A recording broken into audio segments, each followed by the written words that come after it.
ugly होता है। इसमें मतलब फ्रॉड में जो आप सजेस्ट करते हैं आपको पता है कि ये गलत है, ठीक है, और मिसरिप्रेजेंटेशन में आपको पता होता है कि जो आप कह रहे हैं वो सही ही है आपके हिसाब से, लेकिन वो होता गलत है, ठीक है, मतलब आपका इंटेंशन नहीं होता है किसी को धोखा देने का। दूसरा, इंटेंशन टू डिसीव, इसमें ऐसा कोई इंटेंशन नहीं होता है डिसीव देने का। फ्रॉड में इंटेंशन होता है धोखा देने का, मिसरिप्रेजेंटेशन में नहीं होता है। Avoid the contract plus damage, fraud में दो चीज़ें होती हैं, एक तो उस कॉन्ट्रैक्ट को आप अवॉइड कर सकते हो, और दूसरा आप ये भी कर सकते हो कि आप डैमेज मांगो। और फ्रॉड जो है ये टॉर्ट में भी आता है और डिसीट कहलाता है। डिसीट जो है वो भी धोखा देना होता है, ये टॉर्ट में आता है और क्या कहलाता है, डिसीट कहलाता है। तो फ्रॉड के केस में आप कॉन्ट्रैक्ट को अवॉइड भी कर सकते हैं और डैमेज की डिमांड भी कर सकते हैं। मिसरिप्रेजेंटेशन में आप डैमेज की डिमांड नहीं कर सकते हैं, केवल आप इसको अवॉइड कर सकते हैं। क्यों डैमेज की डिमांड इसलिए नहीं कर सकते हैं कि वो बेचारे उसका तो खुद ही जो है वो धोखे में है, जो खुद धोखे में है वो आपको क्या धोखा देगा, उसका इंटेंशन ही नहीं था। एक चीज और ध्यान रखिएगा कि no avoid the contract in case of mere silence if discover the truth. Silence के केस में, केवल ओनली साइलेंस के केस में अगर थोड़ी सी भी डिलीजेंस से ये फैक्ट का पता लगा सकता है तो ये कॉन्ट्रैक्ट को वॉइड नहीं कराएगा, कॉन्ट्रैक्ट को जाके कोर्ट में ये वॉइड नहीं करा सकता है अगर ये केवल साइलेंस के केस में अगर थोड़ी सी भी सावधानी से, थोड़ी डिलीजेंस से डिस्कवर कर सकता था फैक्ट को। इधर क्या होता है, can not avoid the contract if he can discover the fact, ये पूरे मिसरिप्रेजेंटेशन के लिए होता है कि पूरे मिसरिप्रेजेंटेशन में अगर कोई थोड़ी सी सावधानी से पता लगा सकता है फैक्ट का तो ये मिसरिप्रेजेंटेशन नहीं होगा। अब ये ध्यान रखिएगा, सेक्शन 17 जो है वो फ्रॉड की बात करता है, सेक्शन 18 मिसरिप्रेजेंटेशन की बात करता है। फ्रॉड और मिसरिप्रेजेंटेशन दोनों का इफेक्ट किस में दे रखा है, सेक्शन 19 में दे रखा है, और दोनों से ही, बल्कि आप ऐसे समझो, कोअर्जन, अनड्यू इन्फ्लुएंस, फ्रॉड और मिसरिप्रेजेंटेशन, ये चारों एग्रीमेंट को वॉइडेबल बनाते हैं। And voidable means able to void, means it can be declared void by the court, but unless and until it is not declared void by the court it will be valid। और जब आप voidable की definition देखेंगे तो उसमें लिखा होगा by one party. One party का मतलब आप समझ लीजिए only by the aggrieved party. ऐसा नहीं हो सकता कि धोखा भी आपने दिया है और केस भी आप वॉइड करा दो जाके। केवल एग्रीव्ड पार्टी जिसने धोखा खाया है वो जाके कोर्ट में केस कर सकती है इसको वॉइड कराने के लिए, ठीक। तो बेटा ये हमारा टोटल कॉन्सेप्ट हो गया है फ्रॉड का। ये बहुत इंपॉर्टेंट कॉन्सेप्ट है, जितनी टेक्निकलिटी थी मैंने आपको बहुत इजी तरीके से बता दी है। अब जो है हम अपना फ्री कंसेंट का लास्ट टॉपिक कवर करने जा रहे हैं, दैट इज मिस्टेक। अब ये भी बहुत टेक्निकल है, ऊपर ऊपर से अगर आप देख लो तो कोई टेक्निकलिटी नहीं है, बेयर एक्ट से आप पढ़ लोगे कोई टेक्निकलिटी नहीं है, लेकिन आज हम आपको दिखाएंगे कि ये कितना टेक्निकल है और कुछ चीज़ें आगे जाके भी बताएंगे हम जाके आपको, ठीक है। जो जब आपका इंटरव्यू वगैरह होता है बहुत अच्छा कोई क्वेश्चन पूछना चाहेगा तब ईद के आंसर निकलते हैं, अदरवाइज इनकी ज़रूरत नहीं पड़ती है, लेकिन हम आपको आज पूरा डिटेल में ये बताएंगे। एक्चुअली में मिस्टेक जो डील होती है वो होती है सेक्शन 20, सेक्शन 21, सेक्शन 22। अब क्वेश्चन ये पूछा जाता है जैसे कोअर्जन, अनड्यू इन्फ्लुएंस, फ्रॉड और मिसरिप्रेजेंटेशन, इससे अगर कोई एग्रीमेंट होता है तो वो वॉइडेबल होता है। लोग पूछते हैं मिस्टेक से क्या होता है, ठीक। जनरली सेक्शन 20 ये कह देता है कि मिस्टेक से अगर कोई एग्रीमेंट होगा तो वो क्या होगा, वॉइड होगा। लेकिन मिस्टेक से एग्रीमेंट केवल वॉइड नहीं होता है, मिस्टेक से वॉइड भी हो सकता है, वॉइडेबल भी हो सकता है, वैलिड भी हो सकता है, ठीक है, तीनों हो सकते हैं। अब ये क्या होगा, कैसे होगा, तो इसके लिए एक काम आप करो बेटा, सबसे पहले तो इसका एक ऐसे स्क्रीनशॉट लो पूरा,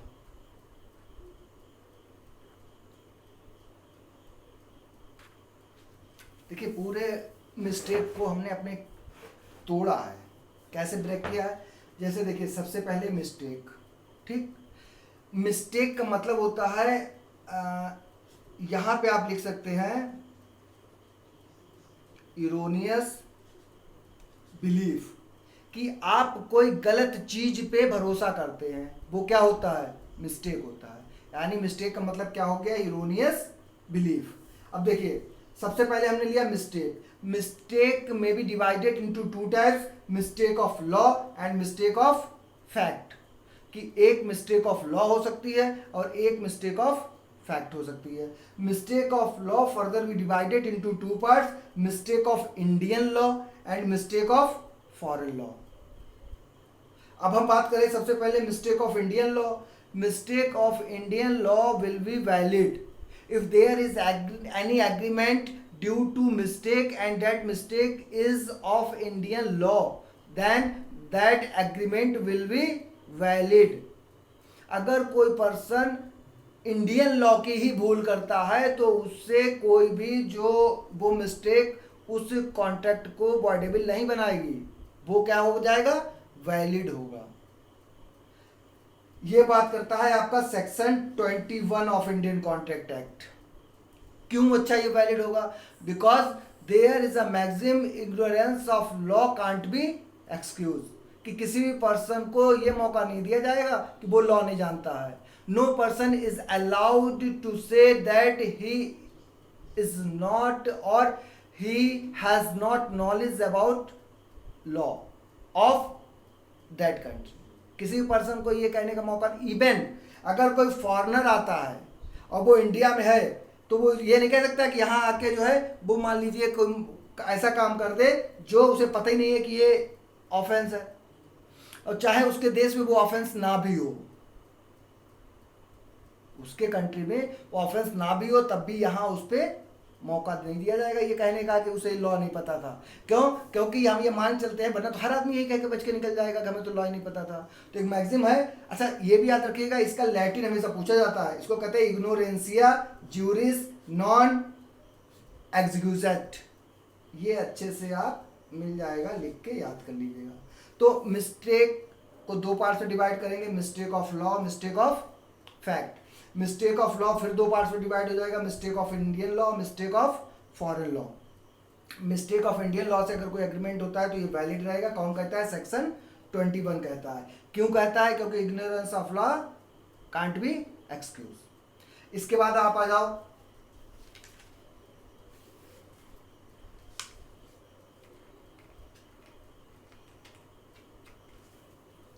मिस्टेक ऑफ फॉरेन लॉ। ये बहुत आसान है। Mistake of foreign law will be treated as a mistake of fact.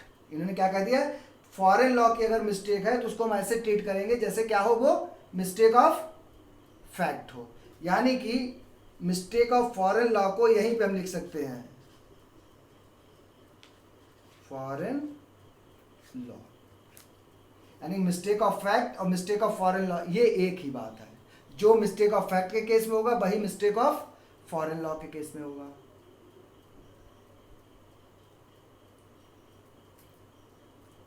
अब मिस्टेक ऑफ फैक्ट को हम दो पार्ट से डिवाइड कर सकते हैं, यूनिलेटरल एंड बाइलेटरल। यूनिलेटरल का मतलब होता है कि केवल एक आदमी मिस्टेक कर रहा है, और बाइलेटरल का मतलब होता है कि दोनों आदमी मिस्टेक कर रहे हैं। सेक्शन 20 ये कहता है कि अगर दोनों पार्टीज उस फैक्ट की बारे में मिस्टेक कर रहे हैं जो इसेंशियल है उस कॉन्ट्रैक्ट के लिए, यानी कोई ऐसा फैक्ट है जिससे कॉन्ट्रैक्ट पे कोई बहुत ज़्यादा फर्क नहीं पड़ता है तो उससे ये वॉइड नहीं होगा। सेक्शन 20 कहता है कि अगर दोनों पार्टी, पहली बात तो बाइलेटरल हो, कि दोनों पार्टी अगर किसी ऐसे फैक्ट के बारे में मिस्टेक कर रही हैं जो उस कॉन्ट्रैक्ट के लिए बहुत ज़रूरी है, तो वो उनका कॉन्ट्रैक्ट क्या हो जाएगा, वॉइड हो जाएगा under section 20 of Indian contract act. क्या क्या चीज़ें हो सकती हैं जिसके बारे में आप भूल कर सकते हैं, जैसे क्वांटिटी के बारे में, क्वालिटी के बारे में, कि दोनों पार्टी ये मान चल रही हैं कि इसमें 2 कुंटल है लेकिन है नहीं, वॉइड हो गया। दोनों पार्टी मान चल रही हैं कि ये असली चीज़ है। असली चीज़ मतलब जैसे मान लीजिए चावल ही है, दोनों पार्टी मान चल रही है बासमती ही है लेकिन वो बासमती नहीं है, वॉइड हो जाएगा। तो क्वांटिटी की बात हो, क्वालिटी की बात हो, आइडेंटिटी की बात हो, जैसे जुड़वा होते हैं, जब मान लो एक ही जैसे दो हैं तो दोनों पार्टी ये मान के चल रहे हैं कि ये ए है, जबकि वो ए नहीं है। कौन है? बी है। या एग्जिस्टेंस, एग्जिस्टेंस आप ऐसे समझो, जैसे मान लीजिए हमने ए जो है वो बी से कांटेक्ट कर रहा है कि भाई आप अपना घोड़ा हमें भेज दो, बी भी कह रहा है ठीक है हमने अपना घोड़ा आपको इतने रुपए में भेज दिया, कॉन्ट्रैक्ट हो गया। लेकिन जब ए घर से चला था तब उसका घोड़ा बिल्कुल सही था, और जब वो ये कांटेक्ट कर रहा है उस समय ये घोड़ा मर गया है। तो ना ए जानता है ना बी जानता है कि वो जिस चीज़ के बारे में वो कांटेक्ट कर रहे हैं वो अब एग्जिस्टेंस में नहीं है। तो अगर एग्जिस्टेंस की बात है तब भी हो जाएगा, प्राइस की अगर बात है तब भी हो जाएगा, ओनरशिप की बात है तब भी हो जाएगा। हम समझ रहे हैं कि इसका ऑनर ए है, दोनों ये मान के चल रहे हैं। जैसे मान लो ए ने क्या कहा कि चलो हम आपको एक प्लॉट दिखा देते हैं, प्रॉपर्टी डीलिंग का काम करता है वो, और आपको अगर ठीक लगेगा तो खरीदवा देंगे। अब ए भी मान के चल रहा है कि ये जो प्लॉट उसे दिखा रही है एक्स का है, और बी भी ये मान के चल रहा है कि ये जो प्लॉट वो देख रहा है वो एक्स का है, लेकिन सच्चाई ये है कि वो प्लॉट एक्स का नहीं है, तो ऑनरशिप किसी और के पास है। तो ये हमने इधर लिख दिया है, ये सब ग्राउंड जो है वो दोनों पार्टी मिस्टेक कर रही है फैक्ट के बारे में, तो ये बायलेटरल मिस्टेक होता है। और बायलेटरल मिस्टेक होने की वजह से ये क्या होता है, ये वजह हो सकती है, और ये क्या कर देता है, वॉइड कर देता है। कहाँ दिया गया है? सेक्शन 20 में। ठीक, अब और थोड़ा टेक्निकलिटी में हम चलते हैं। अब हम बात करते हैं यूनिलेटरल की। यूनिलेटरल का मतलब होता है केवल एक पार्टी मिस्टेक कर रही है। ठीक, यूनिलेटरल में केवल एक पार्टी मिस्टेक कर रही है, ये बात करता है section 22, section 22 of Indian contract act. और इससे अगर एक पार्टी मिस्टेक कर रही है तो कॉन्ट्रैक्ट क्या होगा? वैलिड होगा। ठीक, यानी कि मिस्टेक को दो पार्ट्स में आपने डिवाइड कर दिया, mistake of Indian law, mistake of foreign law. Mistake of Indian law से अगर कोई कॉन्ट्रैक्ट होता है तो वो वैलिड होगा, section 21। Mistake of foreign law will be treated as a mistake of fact. Mistake of fact में be divided into two types, mistake bilateral mistake and unilateral mistake. Bilateral mistake makes the agreement void if the mistake is due to quantity, quality, identity, price, ownership or and existence, and if the mistake is unilateral it will be valid। अगर कोई एक party केवल mistake कर रही है, जैसे मान लो हम गए किसी शॉप पे और उस पे जाने के बाद हमने देखा कि अरे इतना अच्छा पेन पार्कर का, और उस पर प्राइस लिखा हुआ है 50 रुपये। वाह, 50 रुपये में पार्कर का इतना अच्छा पेन, तुरंत खरीद लिया। घर पे आए तो लोगों ने बताया कि यार कि नकली है, ये पार्कर का असली है ही नहीं। दुकानदार पे क्या कहते हैं, अरे ये तो नकली है। तो दुकानदार कह रहा है कि अरे भाई हमने कहा का असली है, असली पेन 50 रुपये का मिल जाएगा पार्कर का। बोले तुमने हमें बताया क्यों नहीं कि ये नकली है? बोले तुमने हमसे पूछा कि ये असली है या नकली है? बोले तुम तो अपने आप अपने मन से लेके चले गए। तो तुम अपने मन में कोई भी चीज़ सोचते रहो तो वो वॉइड नहीं हो जाएगा। यानी कि यूनिलेटरल मिस्टेक अगर है तो वो उससे कॉन्ट्रैक्ट क्या होगा? वैलिड होगा। ये कहा गया है? यूनिलेटरल से वैलिड होगा। और ये कौन कहता है? सेक्शन 22। यानी कि 20 बायलेटरल मिस्टेक ऑफ फैक्ट की बात करता है, void. Section 21 mistake of Indian law की बात करता है, वैलिड। 22 मिस्टेक ऑफ फैक्ट की बात करता है लेकिन यूनिलेटरल की बात करता है, वैलिड। इतना आपको पढ़ना है। अब एक और टेक्निकलिटी हम आपको बताए दे रहे हैं जो जनरली आपको ज़रूरत पड़ेगी जब आप इंटरव्यू वगैरह देंगे। ठीक है, क्योंकि अगर कभी आपसे ये भी पूछ सकता है, ये तो आप बता दोगे, किसी ने आपसे पूछा कि मिस्टेक से अगर कोई कांटेक्ट हुआ है तो उसका नेचर क्या होगा, तो आप या तो तीनों बता दीजिए, उससे पूछिए कौन सी मिस्टेक की आप बात कर रहे हो, मिस्टेक ऑफ इंडियन लॉ की, या मिस्टेक ऑफ फॉरेन लॉ की, या मिस्टेक ऑफ फैक्ट की, और मिस्टेक ऑफ लॉ की। और अगर मिस्टेक ऑफ फैक्ट की बात कर रहे हो तो यूनिलेटरल की कर रहे हो या बायलेटरल की कर रहे हो। ठीक, आप सब बता दोगे। अब मान लीजिए आपने बता दिया कि जो मिस्टेक ऑफ यूनिलेटरल है उससे जो है एग्रीमेंट हो जाता है valid according to section 22 of Indian contract act. लेकिन अगर वो पूछ देता है कि क्या यूनिलेटरल जितनी भी मिस्टेक है सबसे वैलिड ही रहता है, अब जो है यहाँ पे आप बता सकते हैं कि यूनिलेटरल से केवल वैलिड नहीं रहता है, बल्कि मजे की बात यह है कि अगर यूनिलेटरल मिस्टेक है उससे कॉन्ट्रैक्ट तीनों हो सकते हैं। ये वैलिड भी हो सकता है, ये वॉइडेबल भी हो सकता है, और ये वॉइड भी हो सकता है। जिससे कोई से किसी अगर आप पूछोगे क्या मिस्टेक से कोई कॉन्ट्रैक्ट वॉइडेबल हो सकता है, तो कहेगा नहीं, वॉइडेबल केवल होता है कोवर्जन से, अनड्यू इन्फ्लुएंस से, फ्रॉड से और मिसरिप्रेजेंटेशन से। मिस्टेक से या तो वैलिड होगा या क्या होगा, वॉइड होगा। लेकिन हम आपको दिखाते हैं कि मिस्टेक से कैसे वैलिड होगा, कैसे वॉइडेबल होगा और कैसे वॉइड होगा। पहले तो स्क्रीनशॉट लो आप एक इसका, ये लीजिए।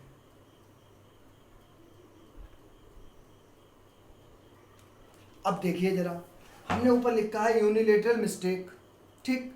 अब यूनिलेटरल मिस्टेक से क्या इफेक्ट पड़ता है, हमने लिख दिया वैलिड भी होगा, वॉइडेबल भी होगा और वॉइड भी होगा। जैसे सेक्शन 22 यूनिलेटरल मिस्टेक है, वैलिड है, हम पीछे पढ़ के आए हैं, इसमें कोई डाउट है नहीं, वैलिड हम बता देंगे। वॉइडेबल कैसे हो सकता है, वॉइडेबल तब हो सकता है कि जो आपकी मिस्टेक है वो आपने खुद ना की हो, बल्कि आपसे जानबूझ के मिस्टेक कराई गई हो। जैसे हमने फ्रॉड में एक इलस्ट्रेशन लिया था, क्योंकि जो फ्रॉड जब होगा तो फ्रॉड भी तो एक तरीके की इरोनियस बिलीफ ही आपको हो गई है कि नहीं एक्ट का लड़का जो वो बहुत अच्छा है, और जबकि ये भूल आपने खुद नहीं की है, ये भूल आपको जानबूझ के कराई गई है, ठीक। तो इस कंडीशन में ये क्या हो जाएगा, वॉइडेबल होगा। आप कहने को तो ये फ्रॉड में जाएगा, लेकिन फ्रॉड हुआ किसकी वजह से है, यूनिलेटरल मिस्टेक की वजह से, ठीक। इसमें मिसरिप्रेजेंटेशन ना लिखिएगा, केवल फ्रॉड एक इलस्ट्रेशन ले लीजिएगा। दूसरा, कभी कभी क्या होता है कि मिस्टेक तो यूनिलेटरल ही है, लेकिन ये क्या करती है, वॉइड कर देती है उस कॉन्ट्रैक्ट को। कैसे, मान लीजिए ए है, ए का व्यापार हमेशा बी कंपनी से होता था, ठीक। मीनवाइल बी की पूरी कंपनी को खरीद लिया सी ने, टेक ओवर कर लिया। ए ने जो माल मंगाते थे बी से ऑफर कर दिया कि भाई इतना माल जो है हमें, मान लो इन्होंने 10 ट्रक कोई चीज़ मंगाते थे, इन्होंने कहा 10 ट्रक भेज दो। सी ये 10 ट्रक लेके पहुंच गए। अब यहाँ पे क्या था, ए को एक यूनिलेटरल मिस्टेक हो गई है, और वो यूनिलेटरल मिस्टेक क्या हुई है कि वो बी से ही कॉन्ट्रैक्ट कर रहे हैं, जबकि सच्चाई है कि वो कॉन्ट्रैक्ट उसका ये ऑफर किसको कर दिया, उन्होंने सी को कर दिया, और सी ने ये सामान भेज के अपनी एक्सेप्टेंस दे दी। लेकिन ए जो है वो इस कॉन्ट्रैक्ट को वॉइड है, ये क्यों, ये उससे कह सकते हैं कि भाई ऐसा है हम नहीं लेंगे तुमसे माल, क्योंकि हम तो केवल किससे माल लेते थे, बी से लेते थे। तो सी कह सकता है कि भाई इसमें तुम्हें प्रॉब्लम क्या है, क्योंकि माल नया तो हमने बनाया नहीं है, जो पहले से बना हुआ माल है वही हम लाए हैं। अगर बी भी लाता तो यही लाता, आप चेक कर लो, इसमें कोई दिक्कत नहीं है। लेकिन ज़रूरी नहीं है कि हम केवल माल देख के व्यापार करते हो। कभी कभी ऐसा होता है कि किसी आदमी का नेचर हमें बहुत अच्छा लगता है, या किसी आदमी पे हम बहुत ज़्यादा भरोसा करते हैं, ठीक है, तो सी उस कॉन्ट्रैक्ट को तो आगे नहीं बढ़ा सकता है, वो तो वॉइड ही होगा। हाँ, ये हो सकता है कि वो उससे नया कॉन्ट्रैक्ट कर ले। जनरली ये होता है कि ये तो लॉ है, प्रैक्टिकली क्या होगा, भाई उसने ऑर्डर दिया, चाहे बी दे चाहे सी दे, वो अपने माल को देखेगा कि हाँ ये तो वही है, वो कहेगा ठीक आने दो, क्यों हम दूसरी जगह जाएंगे। लेकिन अगर वो चाहें तो मना कर सकता है, ये कॉन्ट्रैक्ट क्या होगा, वॉइड हो जाएगा। तो बेटा ये हम लोग का पूरा एक कॉन्सेप्ट क्लियर हुआ है फ्री कंसेंट का, ठीक है, जिसमें हमने देखा है, स्टार्ट किया था कंसेंट से, सेक्शन 13, फिर free consent section 14, coercion 15, undue influence 16, fraud 17, misrepresentation 18, 19 में इफेक्ट देखा था coercion, undue influence, fraud and misrepresentation makes the agreement voidable. 19 नहीं केवल कोअर्जन, फ्रॉड, मिसरिप्रेजेंटेशन, क्योंकि अनड्यू इन्फ्लुएंस का इफेक्ट तो 19A में दिया गया है, ठीक है। इसके बाद हमने देखा 20, 21, 22। 20 बात करता है बायलेटरल मिस्टेक अगर होती है अबाउट द फैक्ट, और जो फैक्ट जो है वो बहुत ज़रूरी हो उस कॉन्ट्रैक्ट के लिए, वो भी चीज़ है, तो वो वॉइड हो जाएगा। 21 और 22, 21 बात करता है इंडियन लॉ की, वैलिड होगा, और 22 बात करता है यूनिलेटरल मिस्टेक की, वो भी क्या होगा, वैलिड होगा। तो बेटा ये फ्री कंसेंट का हमारा पूरा कॉन्सेप्ट कंप्लीट हुआ है आज।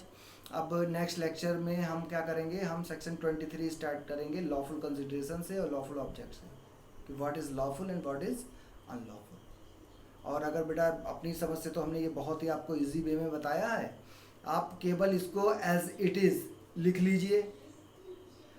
आपका चाहे मेंस हो चाहे ये प्रीलिम्स के लिए हो, ये मोर देन सफिशिएंट है। फिर भी अगर कोई डाउट हो, कोई भी चीज़ हो, तो आप इसको जो है वो मुझसे पूछ सकते हैं कमेंट में जाके, या डिस्क्रिप्शन में मैंने अपना कॉन्टैक्ट नंबर दिया है, वही मेरा व्हाट्सअप नंबर है। तो आप ये भी कर सकते हैं कि आप व्हाट्सअप पे डायरेक्ट पूछ सकते हैं, क्योंकि उसमें रिप्लाई जो है वो मैं ऑडियो रिकॉर्डिंग से भेजूंगा, तो आपको ज़्यादा ईजिली समझ में आ जाएगा।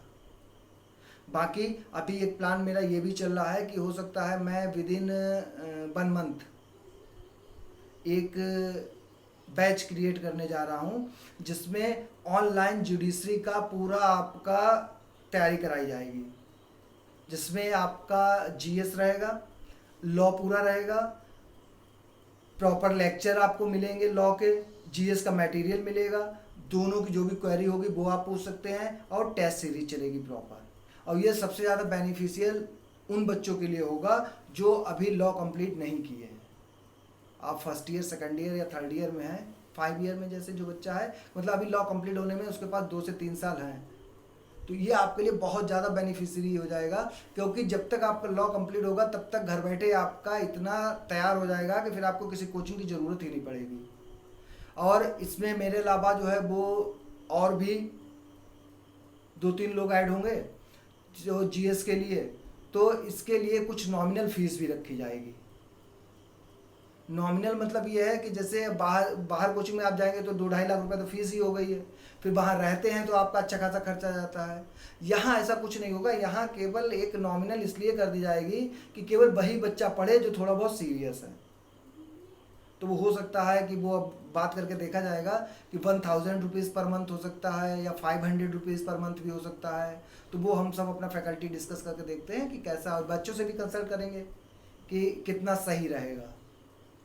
तो ये अपॉर्चुनिटी भी बहुत अच्छी आपको मिल सकती है, और इस पर जैसा होगा वो हम विद इन 15 डेज जो है वो डिसीजन लेके आपको बताएंगे, और नंबर दे देंगे कि इस नंबर पे आप ज्वाइन हो सकते हैं अगर आप तैयारी करना चाहें। और बेटा अगर आपका काम सिर्फ लेक्चर सुनने से चल सकता है, टेस्ट सीरीज वगैरह की ज़रूरत नहीं है, तो फिर आपको ये 500 या 1000 रुपीज़ भी खर्च करने की कोई ज़रूरत नहीं है। चैनल आप सब्सक्राइब कर लीजिए, और जितने भी लॉ के लेक्चर हैं सब आपको ऐसे ही मिलते रहेंगे। तो बेटा आप जो टाइम मिला है लॉकडाउन में, इसको यूटिलाइज कर लीजिए, क्योंकि हम नहीं जानते हैं कि ये कितना लंबा चलेगा और हमें कितनी प्रॉब्लम फेस करनी पड़ेगी आगे। तो इस टाइम को जितने ज़्यादा से ज़्यादा घर में रहिए, बाहर ना निकलिए, और घर में रह के इसको आप क्या कीजिए, ज़्यादा से ज़्यादा यूटिलाइज कर लीजिए अपनी तैयारी करने में। तो अगर आपने ये चैनल अभी तक सब्सक्राइब ना किया हो बेटा, तो इसको आप सब्सक्राइब कर लीजिए। और कहीं पे भी कोई डाउट हो, कुछ ना समझ में आ रहा हो, तो मैं फिर आपसे यही कहूँगा कि आप व्हाट्सअप नंबर ले लीजिए डिस्क्रिप्शन से, और उस व्हाट्सअप नंबर पे आप जो है वो मैसेज कर सकते हैं। और मैसेज भी बेटा मैं कहूँगा कि आप अगर ऑडियो रिकॉर्डिंग भेजेंगे तो बहुत ईजी रहेगा आपके लिए, क्योंकि जो भी आपका डाउट है उसे लिखने में जितना टाइम लगेगा उससे बहुत कम टाइम में आप अपना ऑडियो भेज सकते हैं मेरे पास, और ऑडियो के थ्रू ही आपको अपना जवाब मिल जाएगा। Thanks a lot.